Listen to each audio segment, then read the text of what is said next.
വിലാപങ്ങളുടെ പുസ്തകം 3-ാം അധ്യായം 24-ാം വാക്യം. യഹോവ എൻ്റെ ഓഹരി എന്ന് എൻ്റെ ഉള്ളം പറയുന്നു, അതുകൊണ്ട് ഞാൻ അവനിൽ പ്രത്യാശ വയ്ക്കുന്നു. ഓഹരി എന്ന ആശയം മനുഷ്യരുടെ ഇടയിൽ സർവ്വസാധാരണമാണ്. കുടുംബം, സമൂഹം, രാജ്യം, വ്യവസായം എന്ന് തുടങ്ങി മിക്കവാറും നാം ഇടപെടുന്ന എല്ലാ മേഖലകളിലും അത് പടർന്നു കിടക്കുന്നു.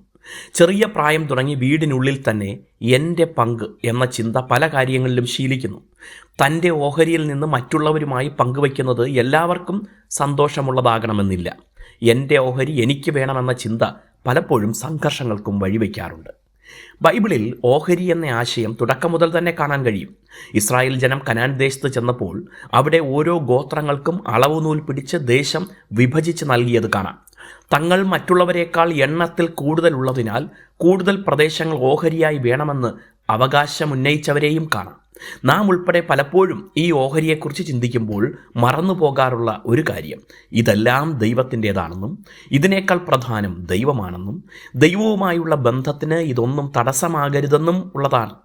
സ്വന്തം കുടുംബം, ദേശമൊക്കെ വിട്ട് അന്യദേശത്തും കാടുകളിലും മരുഭൂമിയിലും അലയേണ്ടി വന്നപ്പോഴും ദാവീദ് ദൈവമാണ് തൻ്റെ സാക്ഷാൽ ഓഹരി എന്ന് മനസ്സിലാക്കുകയും ആ ദൈവം തനിക്ക് ഓഹരിയായി ഉള്ളിടത്തോളം മറ്റെന്തില്ലെങ്കിലും അന്യമായാലും സാരമില്ല എന്ന് കരുതുകയും ചെയ്തു.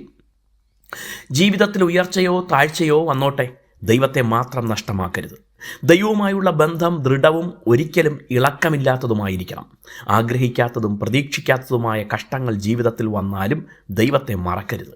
ദൈവത്തോടുള്ള സ്നേഹം ഒരു നാളും കുറയരുത്.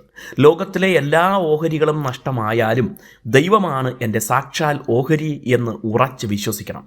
നമ്മുടെ ഉള്ളിൽ പരിശുദ്ധാത്മാവ് ഓർമ്മിപ്പിക്കുന്ന വാഗ്ദത്തമാണ്, നിനക്കായി ജീവനെ നൽകിയ യേശുവാണ് നിന്റെ ഓഹരി. ഈ വാഗ്ദത്തം നമ്മുടെ ചിന്തകളിൽ പ്രത്യാശ നിറയ്ക്കും. നാളെയെക്കുറിച്ച് ഭാരം വേണ്ട, ഭാവിയെല്ലാം അറിയുന്ന നിത്യനായ ദൈവം നമ്മുടെ ഓഹരി.